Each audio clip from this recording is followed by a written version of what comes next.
So this is a couple things you can do when an autistic ADHD person or neurodivergent has a meltdown. And kind of what is a meltdown? Well, a meltdown, when I'm talking about the autistic type of meltdown and other types of meltdowns, is that when we're so overwhelmed, we can't think straight and we can't process our emotions. And it can be something that can happen over a short period of time, or it can happen over days, and where stuff slowly starts building up. The best thing always is to prevent it from happening, and a lot of times it means that, and the way you prevent it happening is that you want to make sure a person doesn't get overwhelmed with sensory input. When they experience a lot of sensory input, they have a time to cool down and just get it out of the system. They have enough movement and stimuli in their life that that energy doesn't build up, and that also that they can let out the emotions, both positive and negative, and that also they don't feel overwhelmed by tasks. It is totally a feeling of oftentimes of being overwhelmed with, and it can be overwhelmed with emotional stuff, but your brain is fried at this point. If you're having a meltdown, you have so much emotions that you're no longer processing what's going around you at all, or very, very little. So when you're doing stuff anymore, it's not directed at a particular not directed. Maybe something caused it, but you're no longer angry at a particular person as much, or a particular thing. You're just overwhelmed, and everything is just bothering you and annoying you. And usually you can't even take in new information because you're so overwhelmed. The new information you take in, you process it very badly. So you take it in the wrong way, or you don't take it in the right way at all, or you just get confused and just builds up. So what do you do when you have this or a child has it?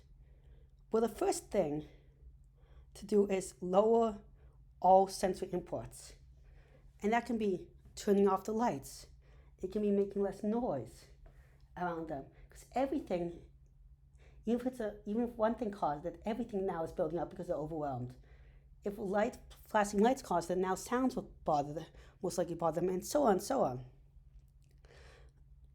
This is probably the biggest thing you can do that's active in the moment. The other things you can do are not always for the moment. And that is oftentimes leaving a note behind that says, when you're ready to talk about what's going on, I'll be here for you.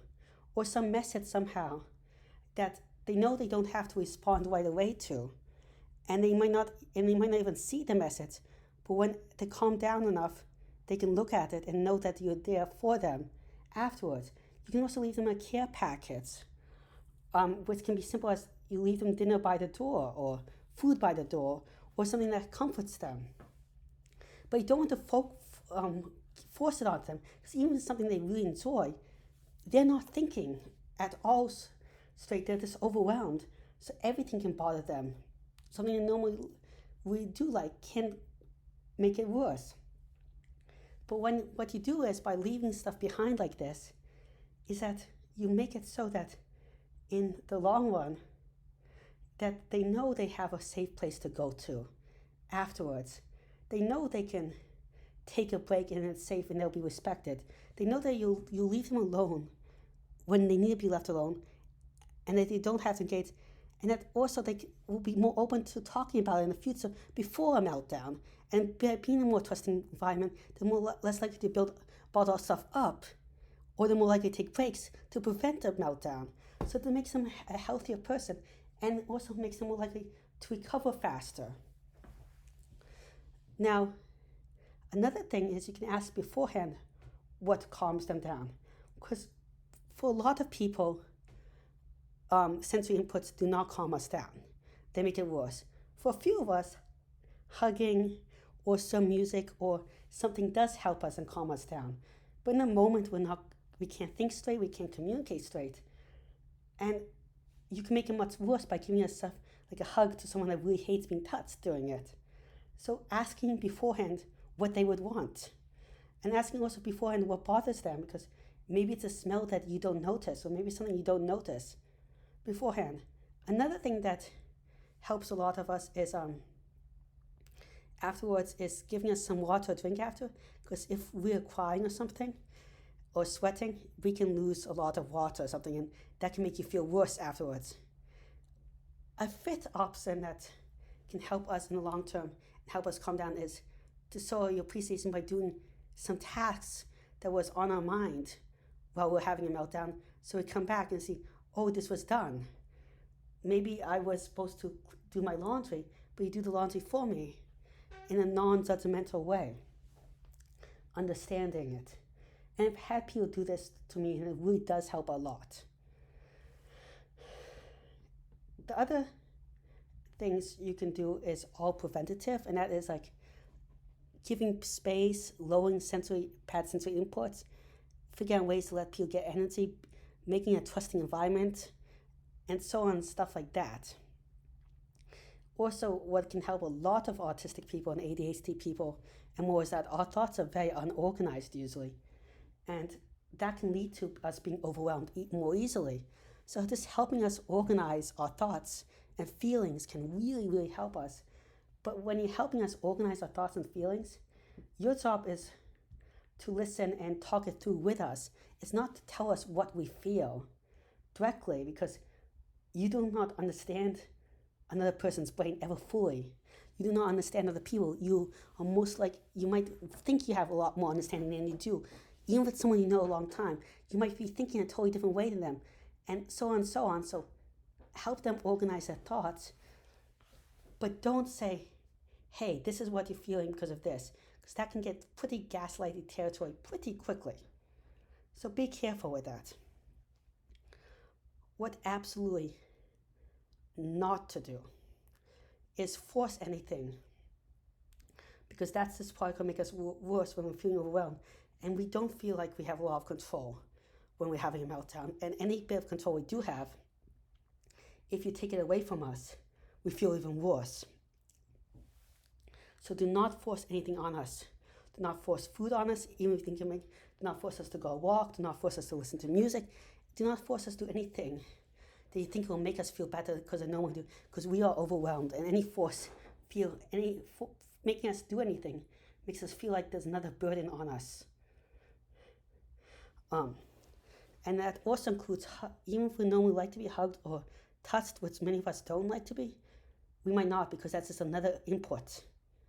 Do not engage strongly, because once you start trying to engage us strongly and talking to us in a strong manner, then we feel like if we do get paying attention to you, everything, loud noises, everything might bother us, but beyond that, it means that we feel like we have another obligation to interact with you, which is more stress into our overwhelmed brain, because our brain starts trying to interact with you, but we can't handle it.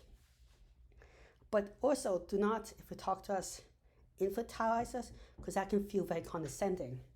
Talk to us in a normal, if you have to talk to us, try talking in a normal, quiet tone that's clear, without treating us like a baby. Also, I want to say that an autistic meltdown is usually non-violent, and even if it has lasting whipping around, it's usually not that dangerous, even if it's by a very strong person. Because we're so overwhelmed and everything, we're not thinking clearly, and we're not having our feelings directed at any one person. We're not thinking about fighting you. We're not thinking about taking you down. We're not also in a mind to think about how to punch you. We're not in that state of mind where we can think about how to punch you, kick you, or attack you. We're just either sobbing or flailing around randomly or stuff. It's not a directed anger, and we can't think of a very strong way of attacking or anything. So all these meltdowns are usually very non-violent, and you have to understand that the risk from a person from getting hurt by someone is usually when it's directed from you, it goes way up. You can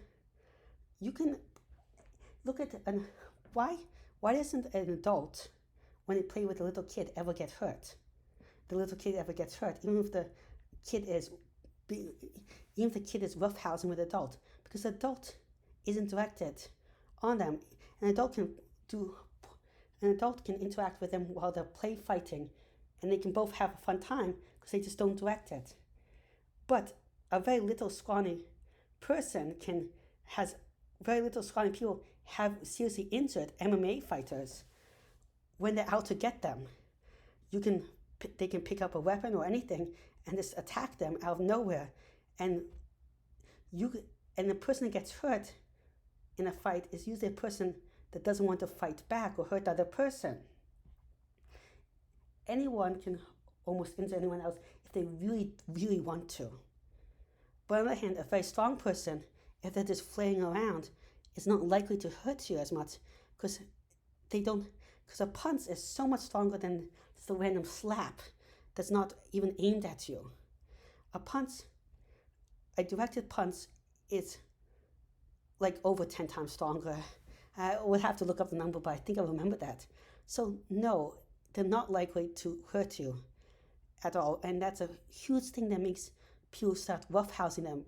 And when people start roughhousing people with meltdowns, it makes everything a lot worse because you're giving them sensory input that makes them go even more it triggers even more of a meltdown. You're touching them, you're pushing them, there's noise and everything, and they also feel like they're losing even more control. So try to stay calm, even though that can be very hard. And there's other types and there are violent types of meltdowns, but that's more like the Karen-esque types of meltdowns or something like that, which are totally different. Those ones, they have a direct goal and anger, and it's about the privilege being taken away, or they're just annoyed by some aspect of identity or something. Well, thank you very much for listening. Please like and subscribe. It really helps the channel out. I'm trying to reach 1,000 subscribers in a year and 4,000 watch hours, which is really hard, but with your help, I think you can do it. Also, if you have any ideas for future videos or comments or suggestions, please do in the comment section below. Again, thank you very much.